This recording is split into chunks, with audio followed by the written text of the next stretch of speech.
Welcome to FP&A Fast Track, your source for FP&A resources to put your career on the fast track. Welcome, everybody. I have a great guest today, Mr. Ben Lamorte, who I met over a decade ago. We were just talking earlier before we started rolling. It would be unfair to say we've known each other for over a decade because we haven't been in touch as much as I would have liked to have, mostly because we've both been busy with our own things. And Ben, you're on a different time zone over there in Northern California. But Ben is an OKRs coach. And actually, would it be fair to say a coach of coaches? Yeah, that's exactly right. I mean, I'm an OKRs coach. I coach my clients and I coach other coaches who coach their clients. Okay. So a lot of coaching going on right there. So a lot of coaching to get into the coaching. So with that, Ben, let's kind of go back in the Wayback Machine, talk about how we first met. We first met at, I believe it was wasn't Performance Institute. It was AMSI, American Strategic Management Institute. That's it. Yeah, good memory. Budget and Forecast Conference. I remember I was asked to speak on budgeting and forecasting. And at that time, you were, I believe, VP of Marketing for Alight. Yeah, it was a startup company that is no longer in business. Well, actually, let me back up to what happens here. It's important to understand that I started out as an engineering guy, and I'm talking about measuring the sound on freeways and acoustical engineering. So when I applied to college, I was doing that in high school. So when I applied into college, I said, ooh, I'll do engineering. I've heard of that. And, oh, you can get a job with that. So it was very simple.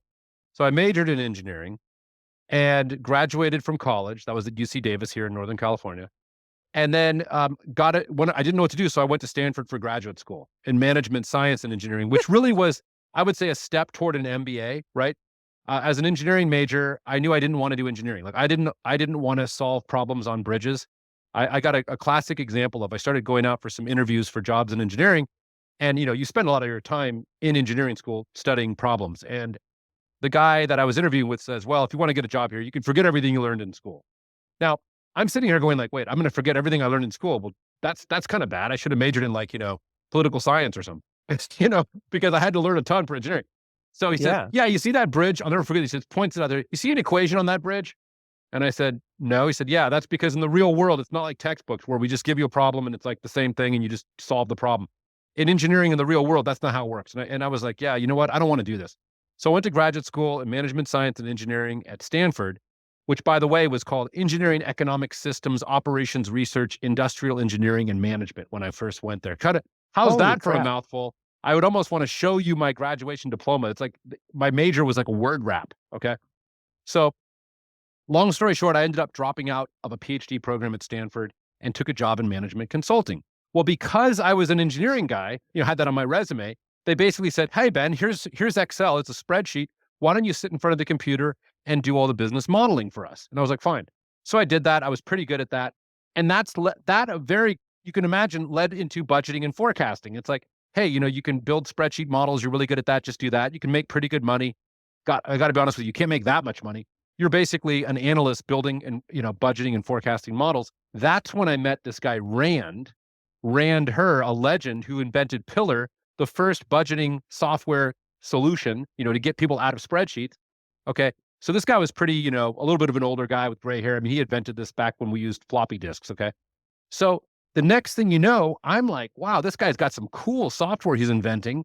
And it's got this cool units, rate, amount structure. And it's like budgeting and planning. I'm kind of geeking out with him. And I ended up taking a job with him. So now I'm a budgeting and planning software guy. Really, this was not anything I ever thought I would end up in. But here I am. And because it's a startup, you nailed it. I ended up being the vice president of everything, basically, ironically, except engineering. The only class that I got a C in was Fortran, okay, which was a programming language.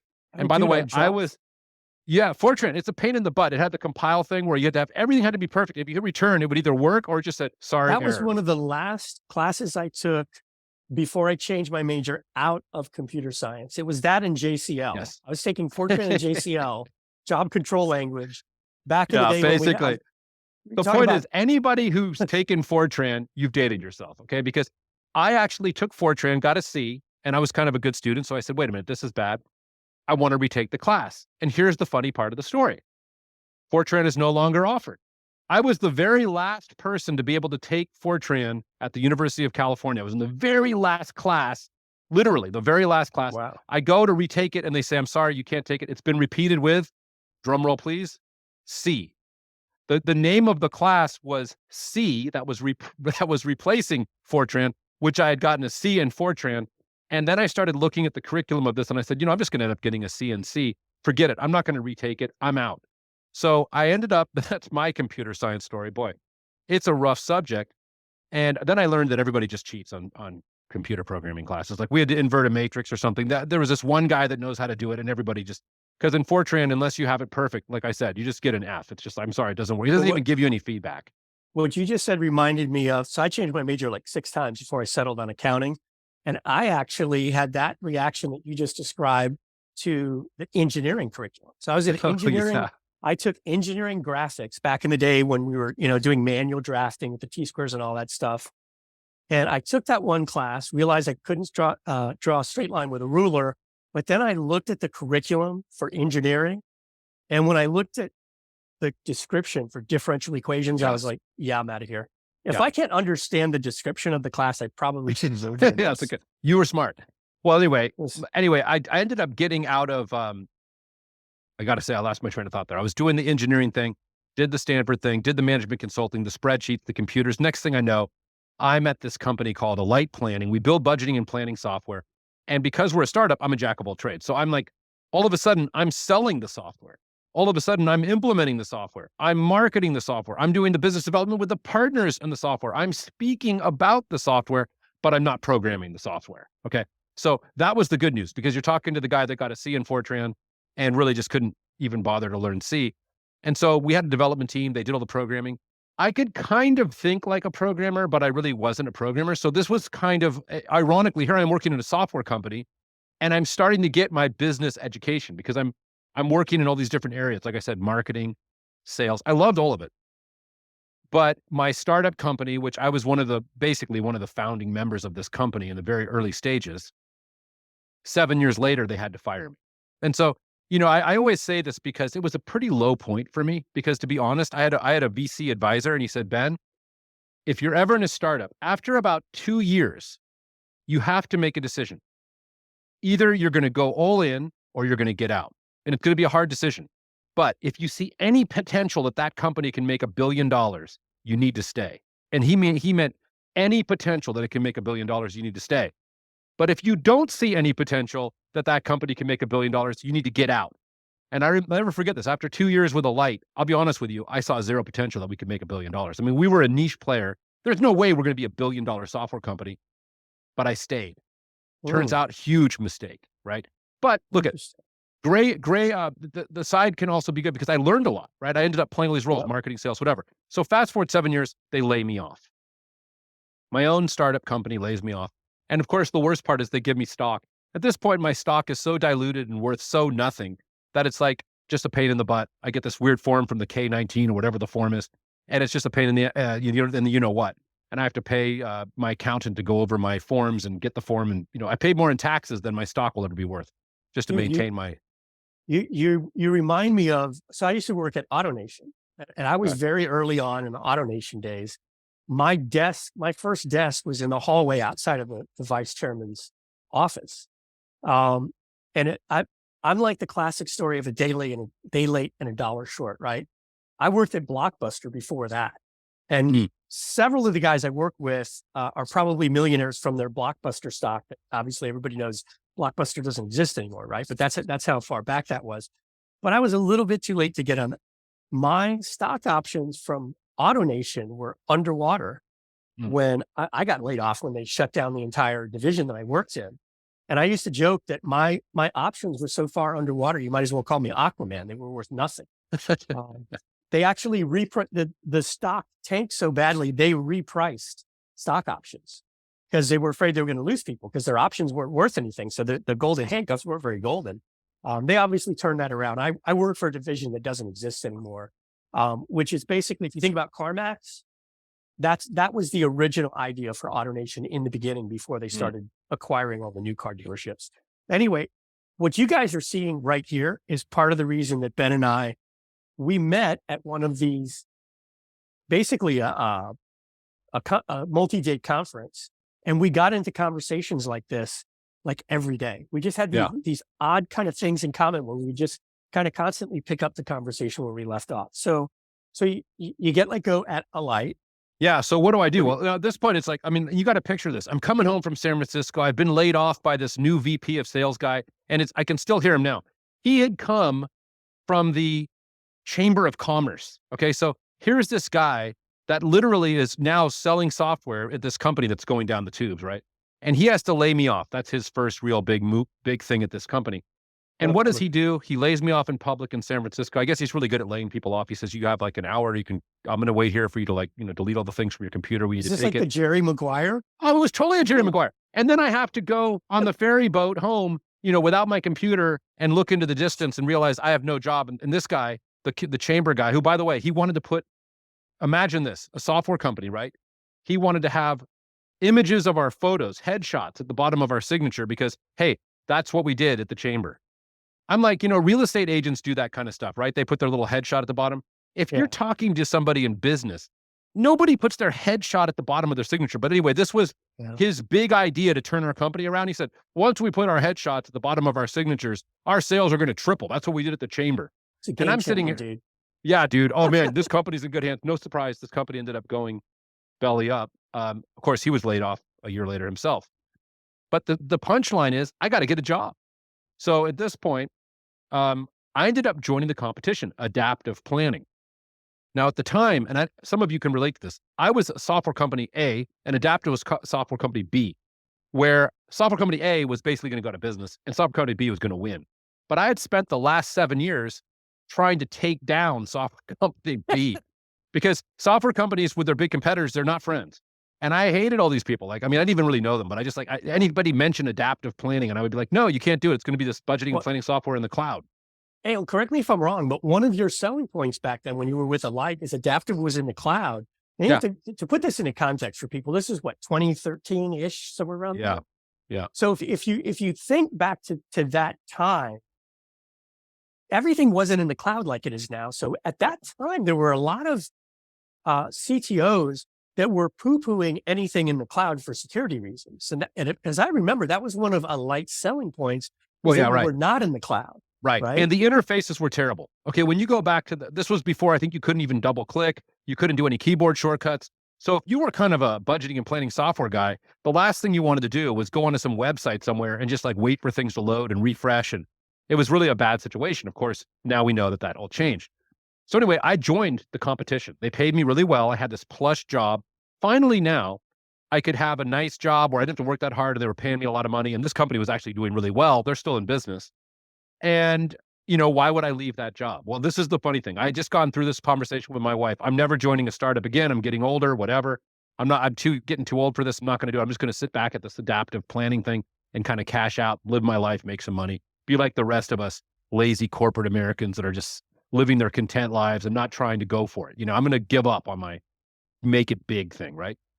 And it was going along. And this is the funny part. 2 months into my job, I get poached because what I didn't tell you was I had a little consulting gig between Alight and Adaptive. And that consulting gig was a KPI analyst. I get called up from a buddy of mine who actually had been an advisor to Alight. He's like, dude, I feel bad for you, man. You don't have a job. You have a family. I mean, what are you going to do? He's like, look, my company is looking for a KPI analyst. It's like a 4-week project. I say, I'll take it. I don't even really know what it is, but I'm like, I'll take it. It's $4,000 a week, which at the time was big money for me. I take the project and I don't know what to do. They want a KPI analyst. I ended up doing OKRs, right? This is where the OKRs comes into play. I had learned OKRs from a guy named Jeff Walker, who joined the board of Alight, my startup.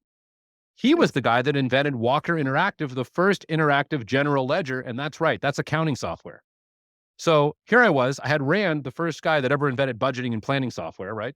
And I had Jeff Walker, the guy that invented accounting software and actually became the founder of Oracle applications. So we're talking about Oracle financials in those days of the 80s. And Jeff Walker, who became my mentor on OKRs, he had taken Oracle from a $20 million company to $1 billion company in 5 years, because Oracle was a hardware company until Jeff came on board around 1984. And so the punchline is, how did he do it? OKRs, which came out of Intel. He learned about OKRs because they brought in a guy named Gary Kennedy. over to Oracle from Intel. And I'm telling you, OKRs was a way of communicating. This is our objective. Here's how we know we've measured it.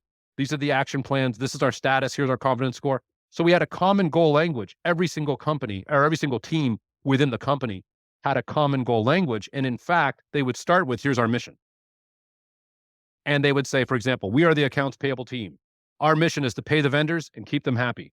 Our objective is this, right? Our key results are that. And this is, so that's, it was almost like a military kind of a thing, right? They didn't have time to waste time. Okay. When you're going from 20 million to $1 billion in 5 years and you're more than doubling your revenue every year and you're bringing people in like crazy, hiring, your company's growing 2x every year, you don't have time to have problems, right? You have to be super efficient. So the communication had to be absolutely perfect. And that's what OKRs was doing. So Jeff started mentoring me in OKRs. So guess what? When I go to do this KPI analyst job, I'm looking at their business strategy and they want me to look at this as context and then give them recommendations on how to do KPIs. But here's the funny part. I get the heads up from my buddy who's going to bring me in. And he says, yeah, you're going to be the KPI analyst, but whatever you do, don't come in here and try to brainstorm all the KPIs with all the departments. We've already done that and it didn't work.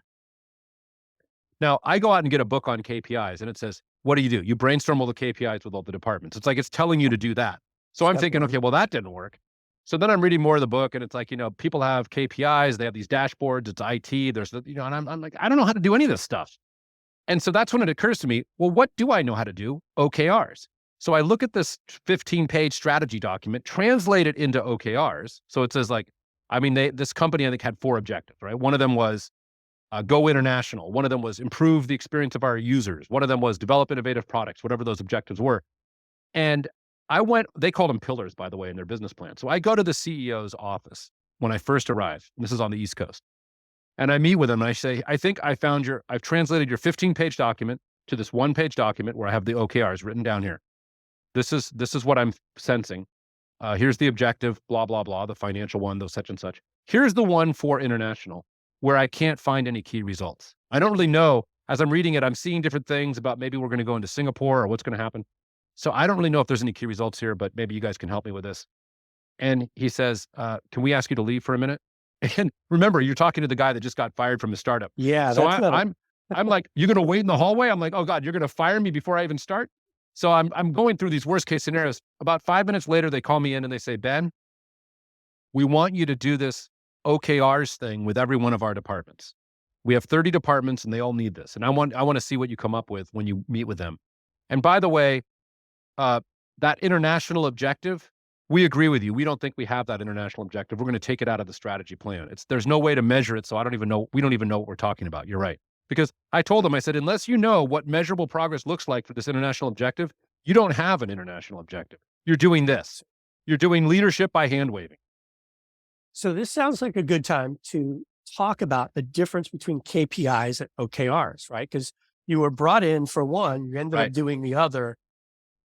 Talk a little bit about the difference between the two and why OKRs, and you'd mentioned this, OKRs has been around a lot longer than most people are probably aware of. It's just something that was more, I guess, more popular in a certain community than globally. You nailed it.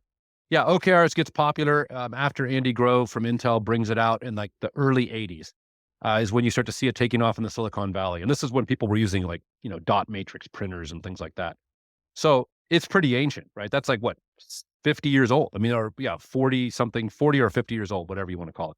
So it's been around for a while. And it's an offshoot of MBOs, management by objectives, right? There's all these acronyms and business buzzwords everywhere. The thing about KPIs, right? Key performance indicators, right? Is that there's no standard definition. This is one thing I found when I was doing my research on KPIs.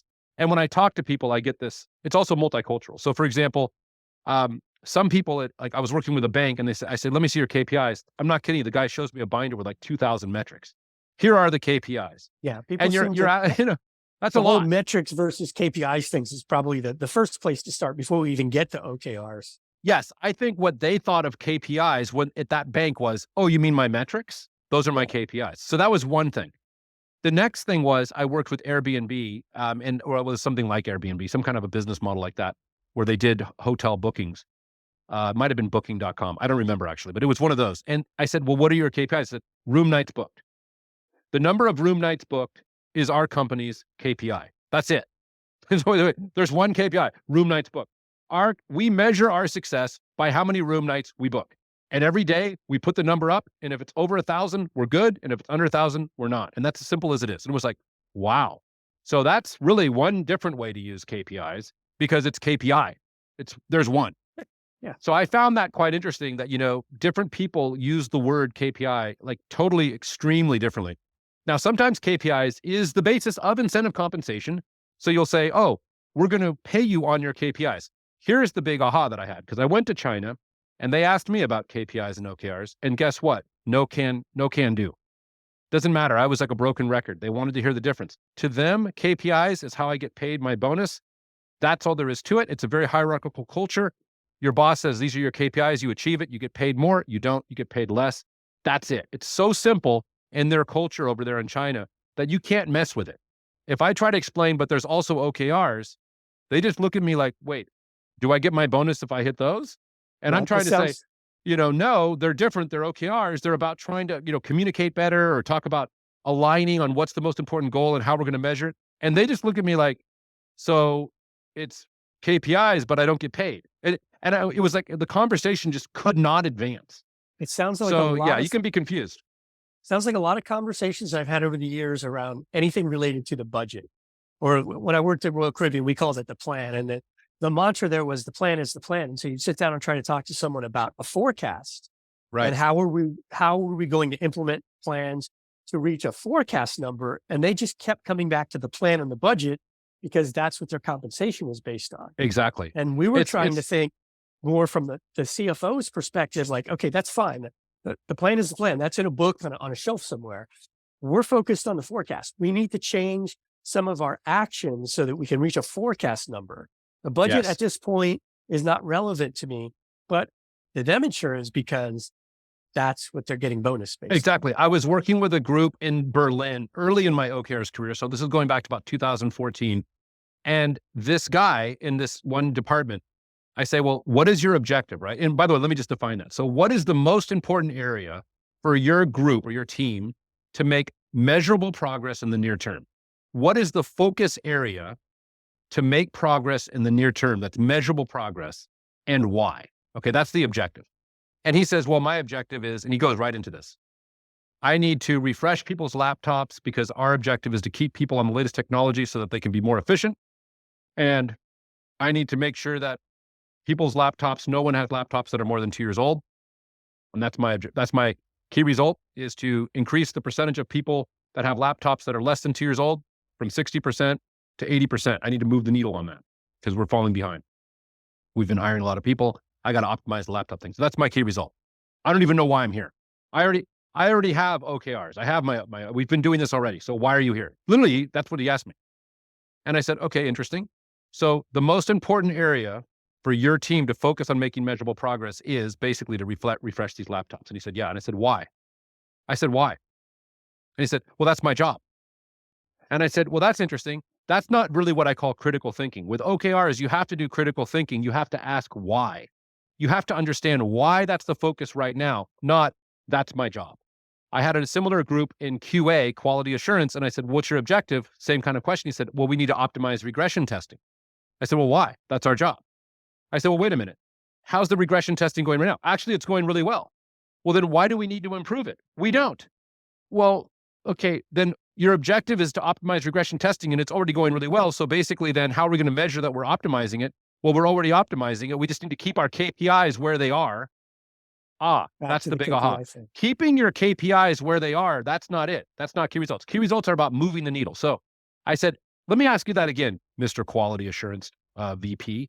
So where do you want to focus to make improvement now and why? So, well, the thing that we really need to do is we need to focus on getting along better with the engineers. We need to collaborate better with the engineers. Really, why is that important? Oh, let me tell you. And so now he gets all emotional. He says, well, the engineers are complaining that we're providing, the information, but it's like, we're not escalating the right things. We're giving them too many reports. They're saying the ones that are super important, we're never getting it done right the first time. And then that screws them up. And I'm like, okay, well, let's get the engineers in here and let's come up with an objective and let's make sure that we're aligned. And they're like, oh, you mean you can bring the engineers in here? Well, but they're not in our department. I'm like, I know. This isn't about your bonus or your performance review. This is about what's the objective that's going to help our organization, not just our team, get measured like we're good, but rather, how are we going to move the needle here in this company? What do we need to do? Let's get the engineers in here.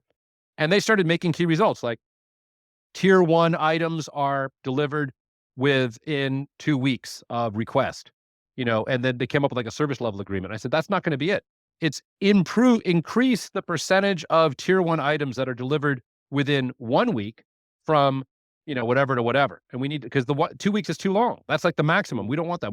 So the engineers were saying, no, 2 weeks is, we want to move it into 1 week. We want faster. And then it was also quality.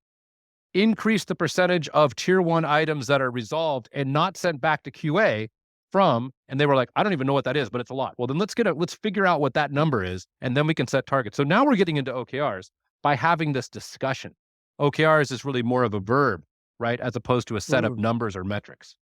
So you just made me think about something. When you and I would see each other at these conferences and get into conversations, we would often get on tangents on just different things that we had in common or, common interests.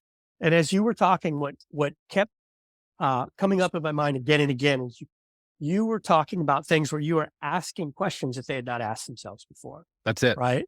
And it gets to one of the things that I talk about all the time when we talk about communication is listening, right? It's very easy to ask a question, but if we're not listening properly, those questions sometimes can get lost. And one of the things that I think you've managed in your career to do very well is, although when you and I talk, we can kind of get off on tangents and seem like we're easily distracted, the way you have done your consulting, you really get to the heart of things in a very pointed way with the questions that you ask and the way you use these things. So what are some of the processes that you use to make sure that you're staying on track and keeping people focused on the right conversations, the right questions? And then what are some of the things you're doing to make sure that you're listening effectively once you've asked those questions? I love it. Okay, so here's the first thing, going back to budgeting and forecasting. So the problem with that was, I, as a budgeting and forecasting person, I'm going to various departments in a company and I'm saying, here's what I need. You need to fill out this budget template, or you need to update this account code, or you need to tell me what is the average deal size of the solutions that you'll be selling, or whatever, so I can build my financial model. Now, here's the thing. That's set up for doom, okay? Because if I knock on the door and I'm that budgeting and planning person, that person who is going to open the door already is, I'm the bad guy. There's nothing I can do. They're just like, Why are you here? Oh God, not this guy again. Now, with OKRs, I would knock on the door, right? And I would say, what is the mission of your team? Why do we exist? Who's our customer? What is the service we offer? What is the impact we're really trying to make? Like, let's really align on where we're going. And now let's talk about, for this upcoming, 3 or 4 or 5 or 6 month period or whatever, some relatively near-term period. What is the objective? Where do you really want to focus to make improvement? This is not about me getting my numbers to put in my budget. I've broken free of that world in my career. And now this is what happened to me when I was back at that company where I had to meet with those 30 departments. I didn't know what I was going to do. This was the first time I ever did it. So I'd knock on those doors and I would say, they'd be like, okay, yeah, you're here to coach us or whatever. And I would say, listen, what is your big objective? And they would say, well, our objective is to, successfully launch the new program. Really, why is that important? And they would say, well, it's going to help us to retain our customers and all this other stuff, which is really, oh, really, but why is that important? You keep the 5 whys, right? And then they were like, well, actually, it's really important because also there's this competitor. And the thing is, with everybody moving to the cloud, we've got this thing, and teachers, they don't really have any money, but they can be very good with referring people. So if we can get into that market, like, oh, wow, let's put that. I'm like, oh yeah. So now we're aligning on why is it important to get this program out so we can get retention of teachers. And we need to do it now, because if we don't get in, it's a first to market kind of a thing. Those teachers, they only have bandwidth for like a couple items. And by the way, one of those was this Naviance software. That was the client I had. And by the way, my kid just graduated from high school, 20 years later from this moment that I was at this company. And guess what? He uses Naviance software. These guys were highly successful, unlike my software startup. I'm not going to say it's all because I asked them these questions, but what I will say is that by asking them these questions and getting them to articulate their objective, and one of the way I would listen is I would type back in real time what they were saying. So this was a trick because it gave me something to do while they were talking, but they would see the words appearing And every now and then they would say, well, no, that's not really what I meant. Now, what's interesting is it's exactly what they're saying. But then when they're seeing what they're saying, no, that's not really what I mean. I actually mean this. So I'm helping them to iterate, right? That's a great way to listen, is to actually type out what they're saying, but then make that visible.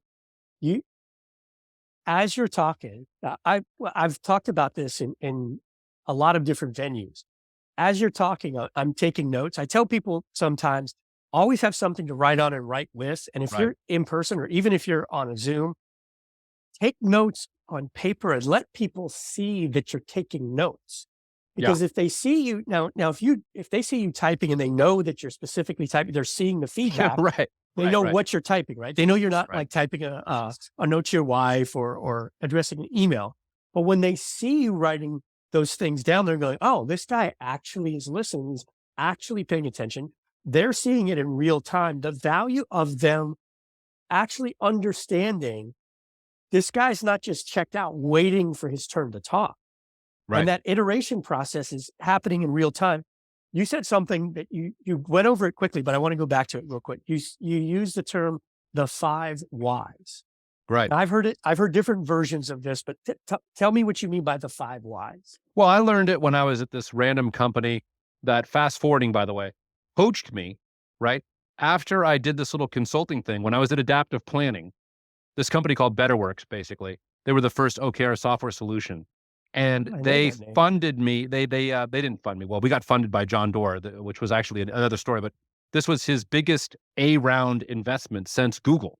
He invested in Google. That's how he made all his money. And then he put in like even more actually into BetterWorks. And it was, this is Kleiner Perkins. They don't usually send out like, 10, 12, whatever millions it was as an A-round. I mean, an A-round is usually just, a million or two. There's 12 million for an A-round. It's pretty good from Kleiner Perkins. And so I had joined that company.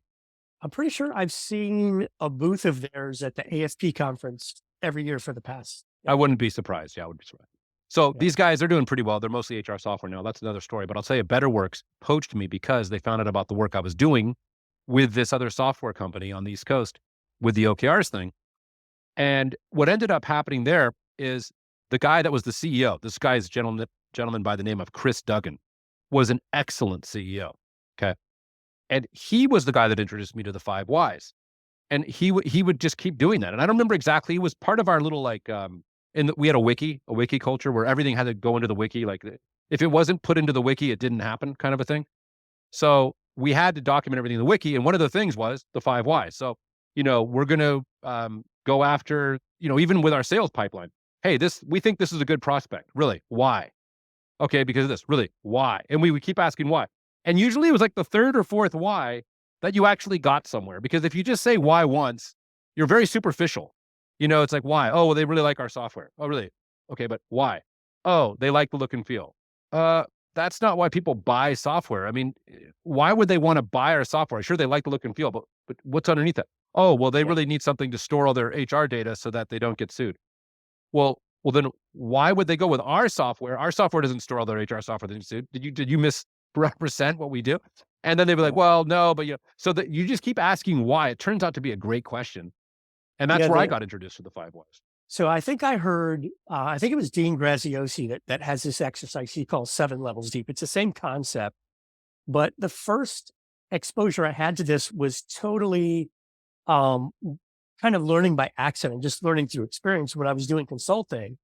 And you would ask somebody, maybe you met somebody at a networking event and they were like, oh yeah, I really like to talk to you about some stuff we have in our company I think you can help with.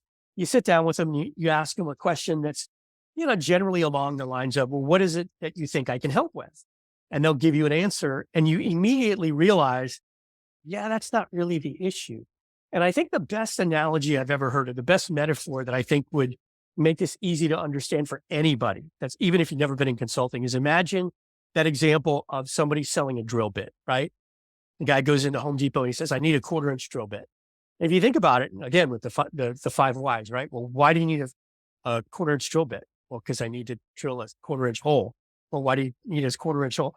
You keep asking the questions. Well, you need to drill that hole because you need to put up this shelf. Why do you need to put up the shelf? Well, because I need to get all the stuff off the floor in the garage and put it. Well, why do you need to do that? Well, because my wife's been on my case because my garage. At the end of the day, you're not looking for a 1/4-inch drill bit. you want to make your wife happy because you had a mess in the garage. Yeah, that's exactly What it. you're really That's the buying, outcome. what you're really buying, the key result, the outcome you're looking for is you want to make your wife happy because you cleaned up a mess that you shouldn't have had in the first place.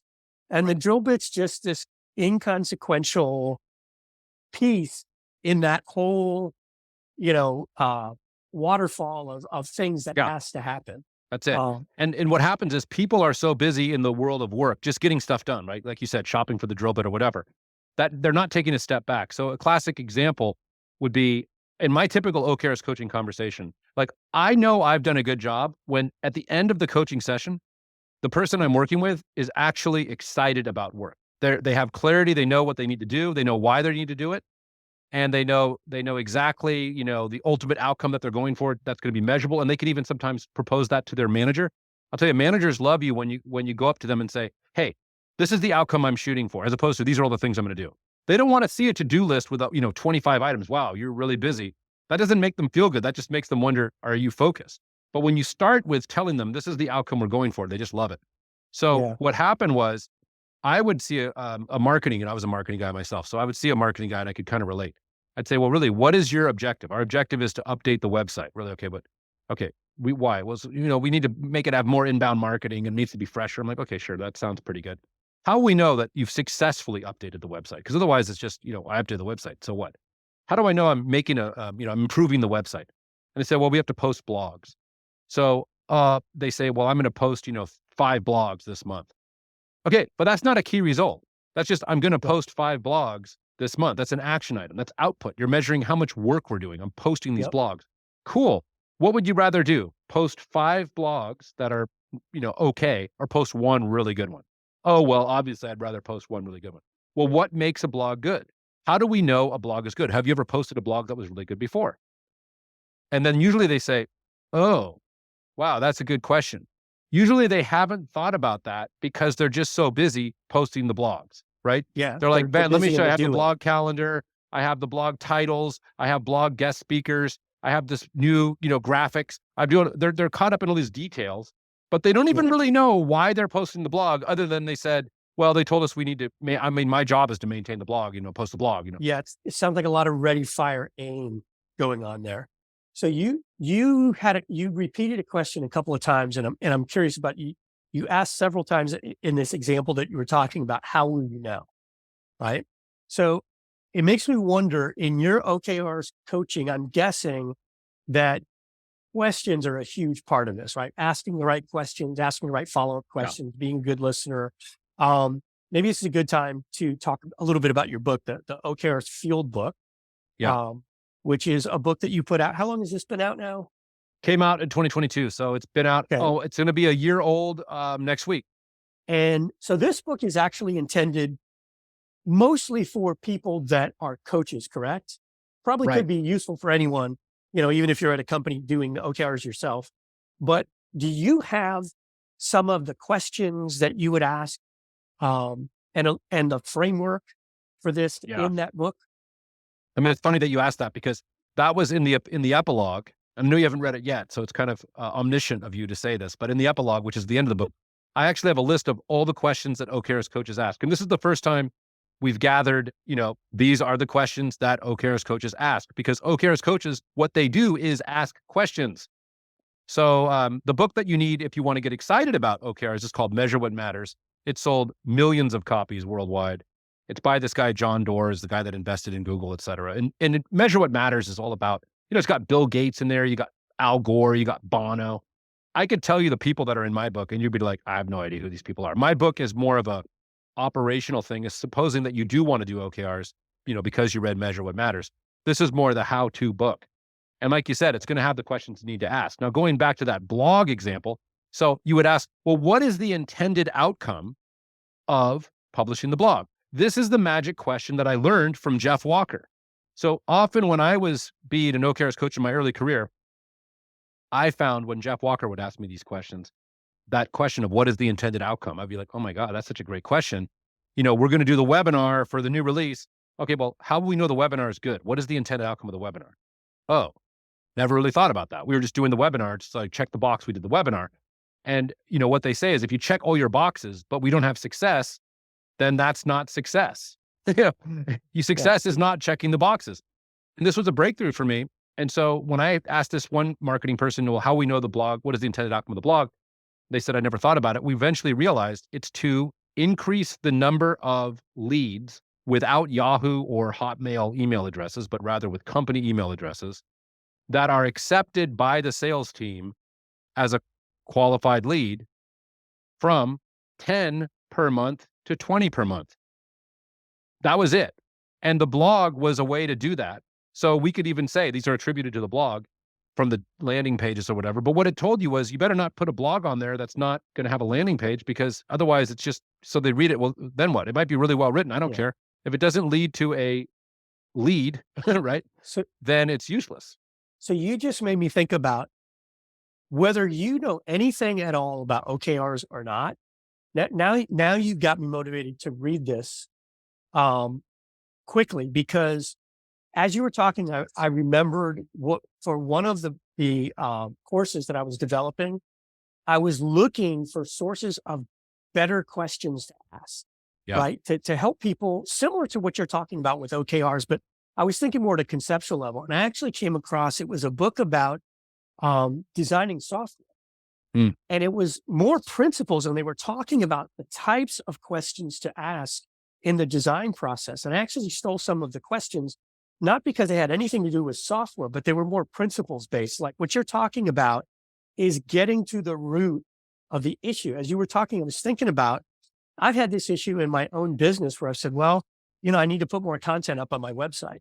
Well, why? Well, because somebody told me that you need to have that, but I never got to the OKR level of drilling down and asking the 5 questions deep to figure out, oh, well, I never had a call to action on any of those. So I could have quadrupled the number of articles I put out there, and I probably never see any move in any incoming leads, because I never actually asked the right question to tie it to the actual outcome that I was looking for.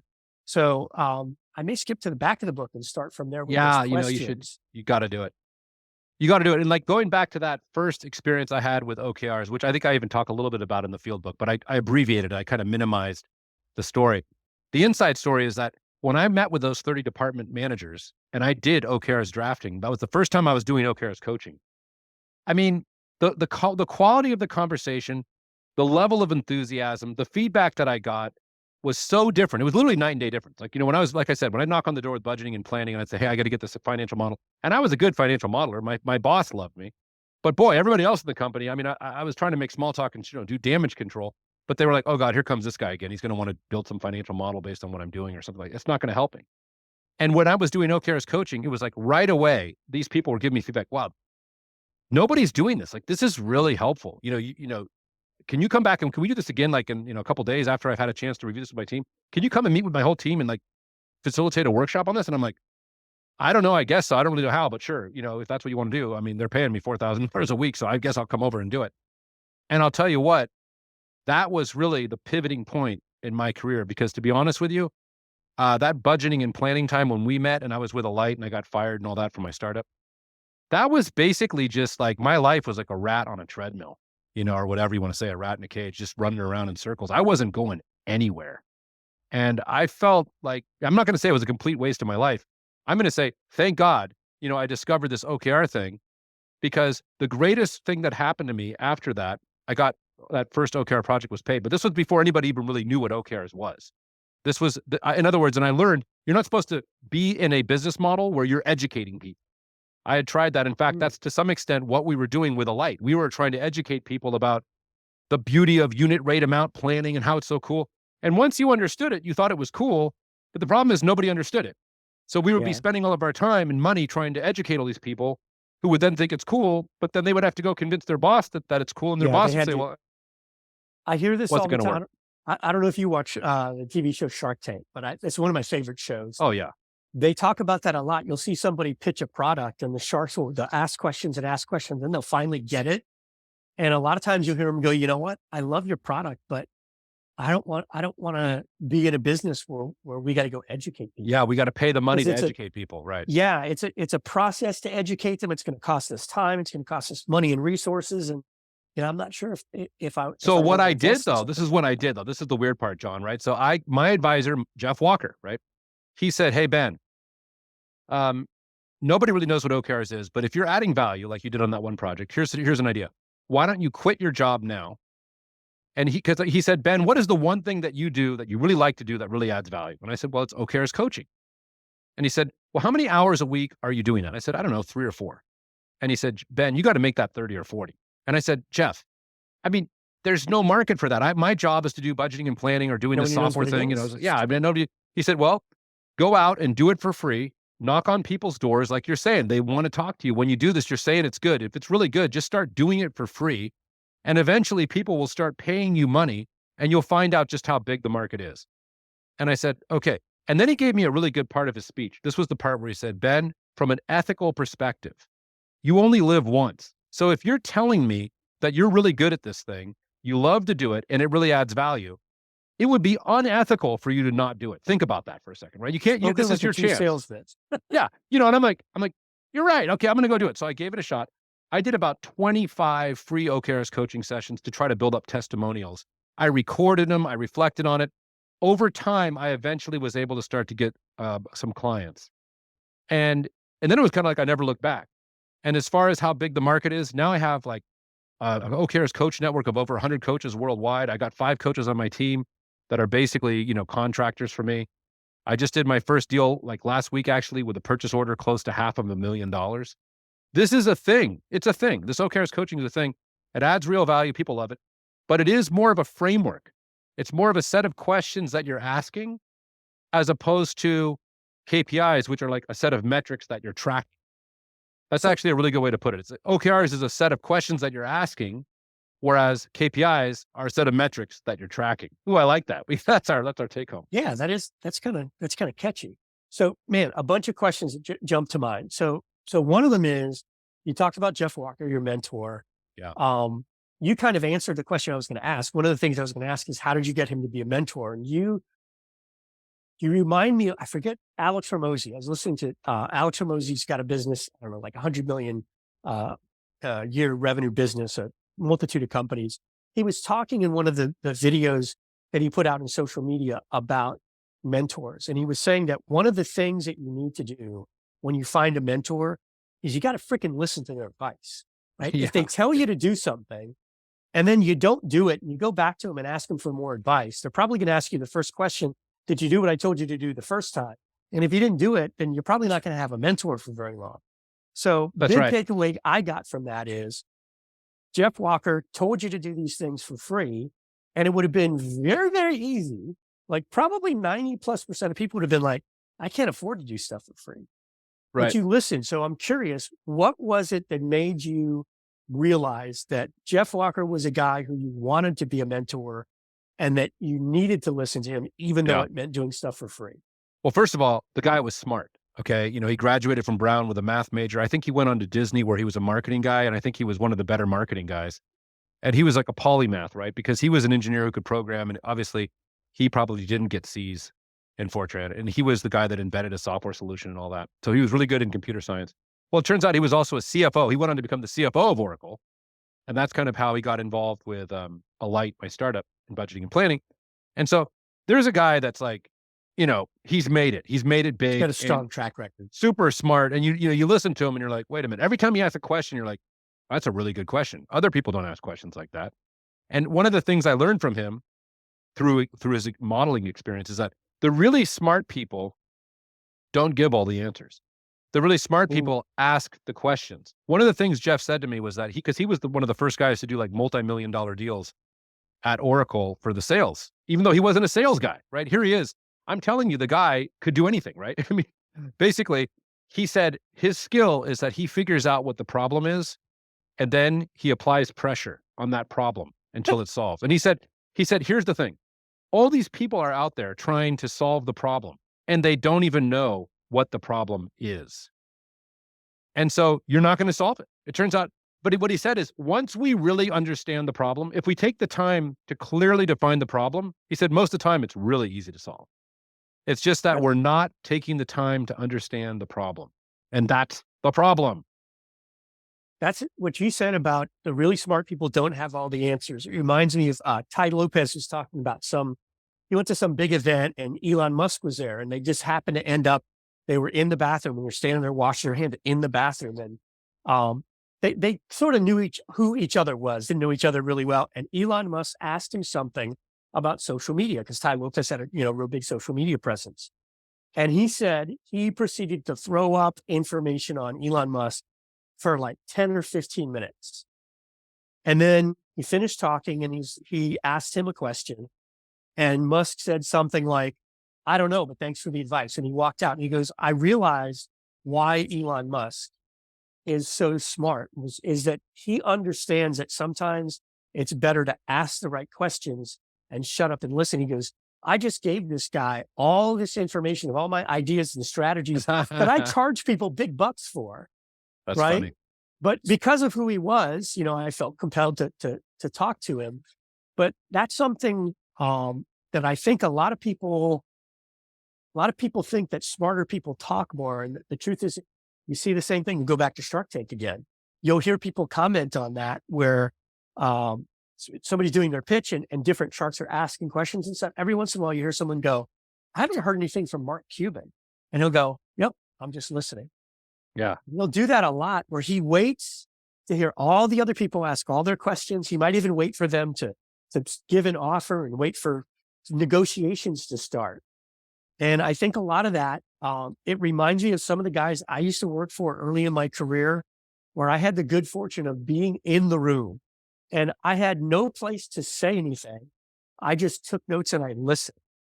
Yeah. And a lot of my early education was completely informal. It was just being the fly on the wall in the room, listening to these much more experienced guys, asking questions of each other, negotiating, and then later asking my boss, who was one of the guys negotiating, why did you ask that? What was the importance of this? And it kind of, it gets to that blind spot that we all have throughout our lives. So hopefully it changes, right? It's that stuff we don't know. Right. These questions that we don't even know to ask because we're completely unaware. Well, that's it. That's like, and that's really what OKRs coaching is all about, right? When I mentioned that question of, well, what is the intended outcome of the blog, right? Such a classic, because here's this guy, he's trying to manage this blog thing, and he doesn't even know the answer to that. And here's what he's saying. Wow, I never even really thought about that. I think that's a really good question, and I never even really thought about that. That's the point with OKRs coaching. You're going to go in there and do this. I'll tell you one last story before we wrap up. I have this guy, Wayne Eckerson, who wrote a book, Performance Dashboards. He was going to become my mentor for KPIs because I found out, I knew him sort of through, God, I can't remember his name. I'm blanking, but I knew him through a guy from our budgeting and forecasting conference. This guy introduced me. He was like the president of the IMA, Gary Kokens. That's who it was. And Gary Kokens is a big time guy who was, this, senior leader who speaks at all these different events. And he knew this guy, Wayne Eckerson. So I said, Wayne, I want to talk to you about OKRs and also compare it to KPIs. I think you're going to love it. But I mean, let me see if I can help you with your business. I want to do a free OKRs coaching session with you, right? Because that was back in those days. And Wayne kept saying, no, I don't have time. And I'm like, can I just get half an hour? I think you'll love it. He's like, no, I don't have time. Finally, he says, okay, I'll give you half an hour. So I get him on the phone and I start talking about his business. And literally we're on the phone for about 2 hours. And I'm asking him all these questions. And I'm like, Wayne, I got to go. I budgeted a half an hour, but it's been 2 hours and I think I got to say, oh, it's already been 2 hours. Wow. And the great quote that Wayne gave me was, I just forgot how valuable it is to take a step back and kind of ask these questions about your business. This was really helpful. Thanks for doing that. We should do this again sometime. And I'm like, all right, thanks, Wayne. It was kind of funny because here was the guy that was blowing me off this whole time. And then when we finally did it, he wouldn't want to stop, right? It was like, I can't get enough of this. And that was yet another indicator to me that this OKRs coaching thing, it's one of those things that like people really benefit from, like you said, even though they don't think they will. They just need to have somebody ask them these questions and become, take a step back and, just sort of a neutral thing. And I'll leave you this last final thought, which is pretty funny, actually. a lot of my clients say, how do you know so much about our business? And the funny thing is, I don't know anything about their business. I'm just asking questions that I would ask about to anybody. Yeah, But, but it's the same principles based. So it's a lot of the yeah, same questions, just exactly. applied to a different client, a different industry. Exactly. So I guess what I want to say is some of my clients will say, oh, we don't want to hire this guy because we want somebody that has healthcare experience, or we need somebody that knows about the pharmaceutical industry. And my point is, actually, it doesn't matter. If you're a good OKRs coach, you know how to ask questions, you can help anybody in any industry. And in fact, what we found is inside companies will actually sometimes pair people, like a finance person with a marketing person, or an engineer with like a salesperson, and we'll have them talk to each other, where one of them is asking questions as a naive coach who doesn't know the vernacular of their specifics, because then their questions are a little bit more basic and they're also not filtering through what they think they already know about it. And Yeah, the so this biases actually, aren't. exactly. Yeah. And so then they learn more, and they end up learning a ton, and they end up being really good at asking questions, especially these engineers. They tend to be really good at asking questions. And then they report back to us, wow, it was a great session. I learned so much about what the treasury team is doing or what the finance team is doing. And I feel like now it actually helps me to be a better engineer to understand that context. So I'm not going to say that OKRs are going to solve the world's problems, but I do think that OKRs coaching is really like catching on. It's becoming super popular now. And I guess the question would be like, if it's going like that and you're seeing this exponential growth, when does it peak?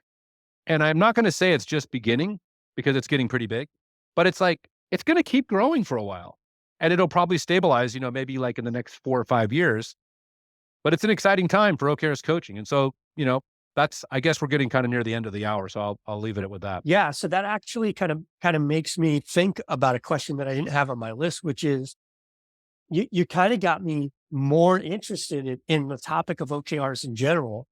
In your opinion, what does it take for someone to become a good OKRs coach? Like what, Yeah. if you were trying if you were proactively recruiting to try to find someone to make a good OKRs coach, Yeah. what would that look So like? first of all, they're usually somebody who has 10 to 20 years of experience, let's say, in a various kind of consulting kind of lifestyle. So they've worked across different industries. Maybe like I mentioned, I was doing marketing, then I was doing sales. So you want to be able to have a basic vocabulary of business. Mhm. And so in other words, if you were like, all I did was, work in an outbound call center, or all I did was program computers, it's going to be tough to make the transition to OKR consulting or coaching. Actually, that was a Freudian slip. If you're a coach, right? So if you're already a coach, actually making the transition to OKRs coaching is really easy. People who are used to coaching, OKRs coaching is like just a little sweet little pivot. If you're a consultant, it's harder to go into OKRs coaching because you're used to being the one with the PowerPoint slides saying, I did my benchmarking analysis. Let me make my presentation. I'm going to advise you. Coaching is really more inquiry. I'm going to ask you a set of questions, right? So you do have to have that experience.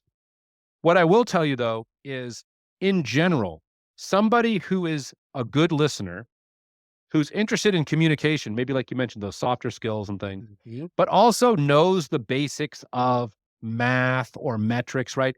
You have to be able to think about things like, oh, increasing this from 20 to 40. Oh, that's like a doubling. Like you have to have basic mathematical knowledge. I mean, you don't have to be a rocket scientist, but having some familiar with like, oh, engagement scores are measured this, or like, what is Gallup?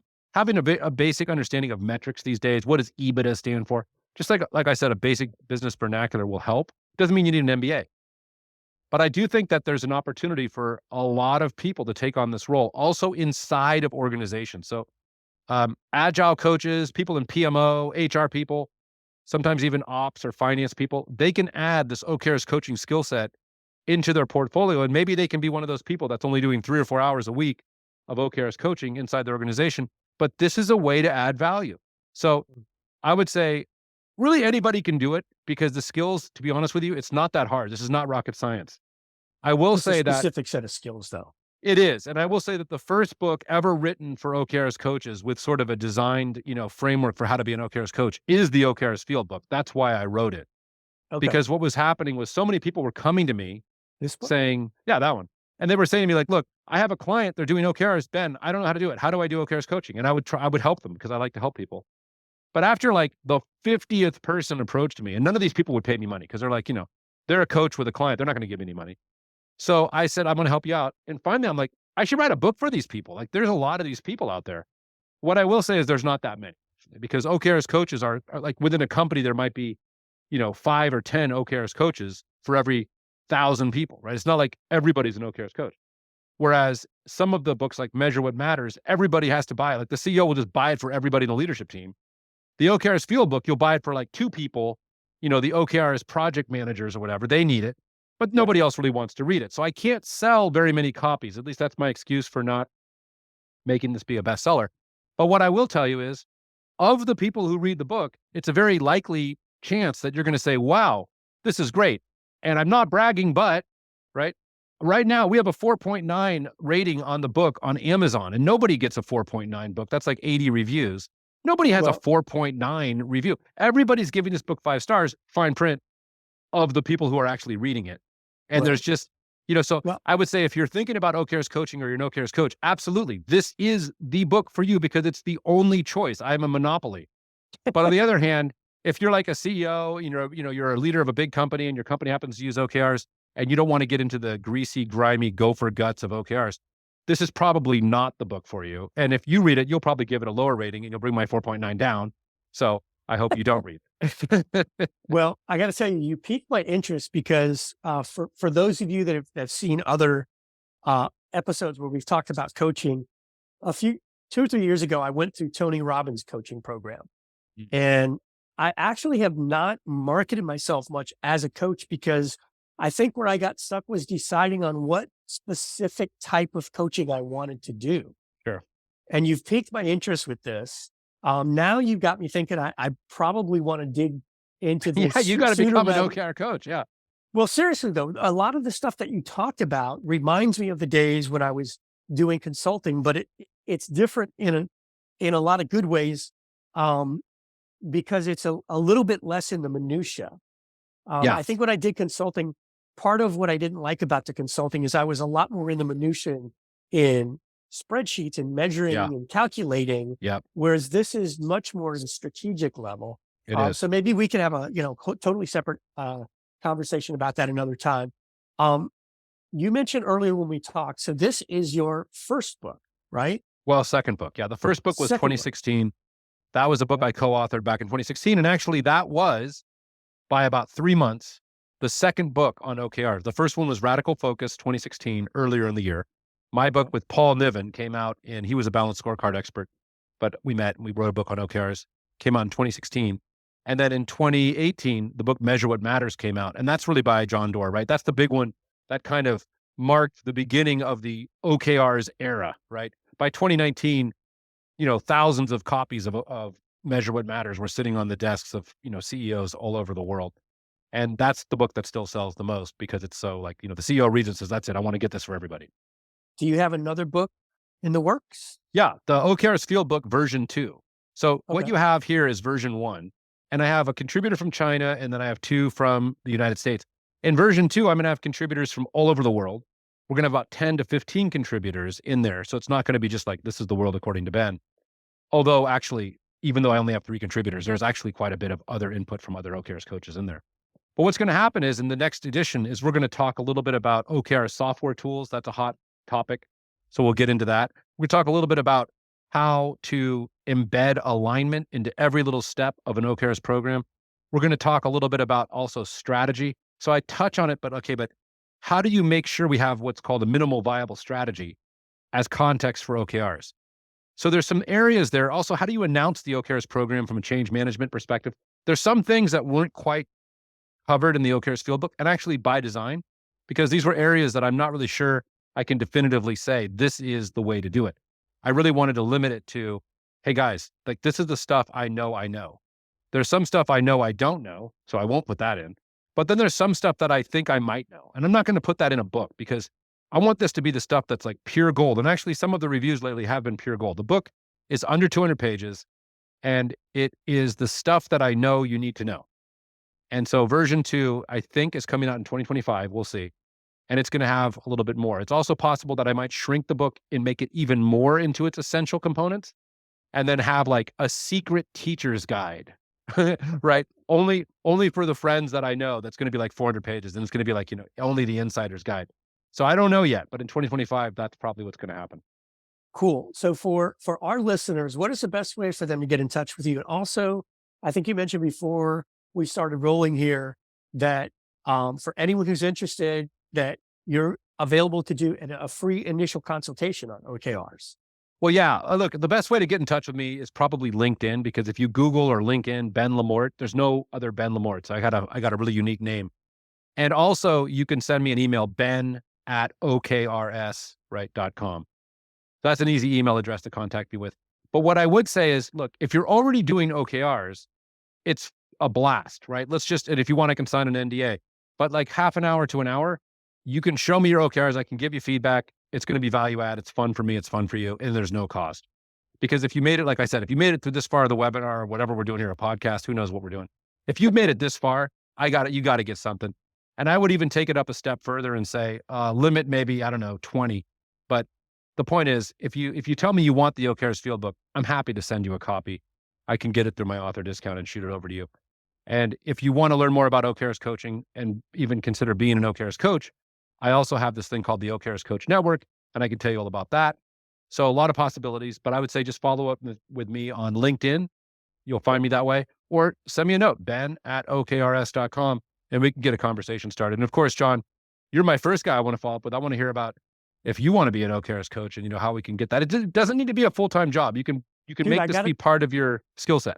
I got to tell you that I had zero intention of anything like that when we first scheduled this. I just thought you have such a great background and such a varied background. I love talking to you. We could talk for hours and hours, obviously, but we got to wrap this up. My intention was just for you to share a little bit about your background in OKRs, because the intended audience for this is finance and accounting folks, right? So I knew that was something that would bring some value. But the more we talked about this, the more it kind of reminded me of the things that I liked about when I used to do consulting. Yeah. And it sounds like a lot of the stuff that I liked without some of the stuff that I didn't like. Yeah. And some of the stuff that pulled me into training, which was asking questions, asking better questions, listening better, getting more effective at that. So yeah, we'll definitely have a follow-up conversation, if for nothing else, to find out more about that. Yeah. Good. With that, I do want to respect your time and go ahead and wrap up here. You guys know how to get in touch with Ben, and we will see you on the next episode.